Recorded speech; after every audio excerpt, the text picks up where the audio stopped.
Cheers, everyone. Thank you for joining me. I am Dave Brown, and this is the New Populist. Well, it looks like Christmas has come early for the left.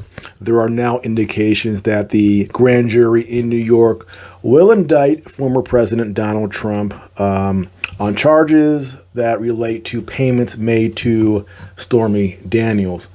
Now, this should not be a surprise. I've said a million times, all the norms are out the window. Back in 2016, they accused him of being a Russian agent. They jailed his former lawyer, his former campaign manager, his former advisor, a former member of his cabinet. They've gone after his son. They will do anything. There are no limits to what they might try. And why not? What are we going to do about it? We rioted on January 6th, and even today, there are people still being chased for that. They're still going after people.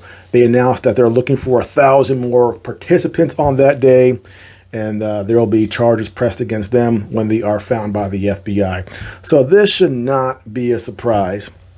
Now, how does this factor in for 2024? Will this hurt him? My suspicion is that this might backfire because there are people like me who were, Trump supporters in 2016, 2020, that were looking at other candidates thinking maybe it's time for a change.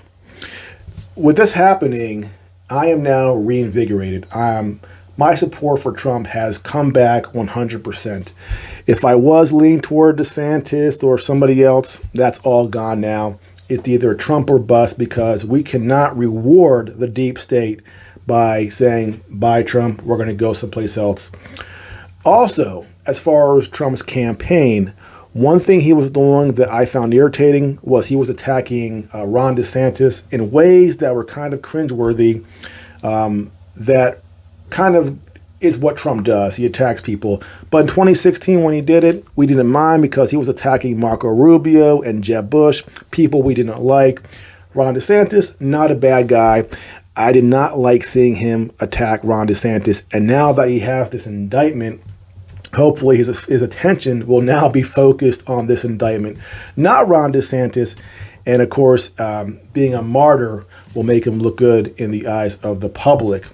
Now, this action by the DA in New York, is he operating in a vacuum? No, he is not. And it's very necessary to point out that it's not just Democrats and liberals who are behind him. Republicans as well, because remember, there are Democrat politicians who Republicans could go after. So if Republicans behind the scenes weren't in support of this, these Democrats would not do it because they would be under threat as well from Republicans. So I want to make it very clear, both sides, left and right, the deep state together are in on this. So we just can't blame Democrats and liberals. We also have to blame Republicans. Now, on that score, we need to pay attention to what Republicans or which Republicans say what. What are they going to do in response? A lot of them are making a lot of noise, but what are they actually doing? Remember when they said if they took back the House, they would go after Biden? Did they do that, or have they done that yet? They made a lot of promises about turning the justice system on Democrats for what they did to Trump during his presidency. Have they done that, or are they making a bunch of noise? So we on the right, we need to pay attention to these Republicans in the House, in the Senate, nationally, and see what they actually do and ignore all the talk, because again, talk is cheap. It's actions that count.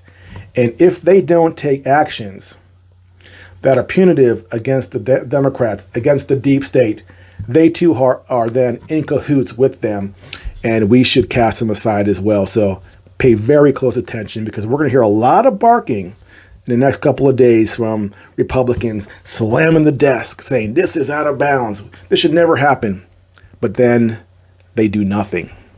And that tells you everything. So let's all pay attention. Well, that's it for now. If you are new to my channel, please like and subscribe, and I'll see you next time.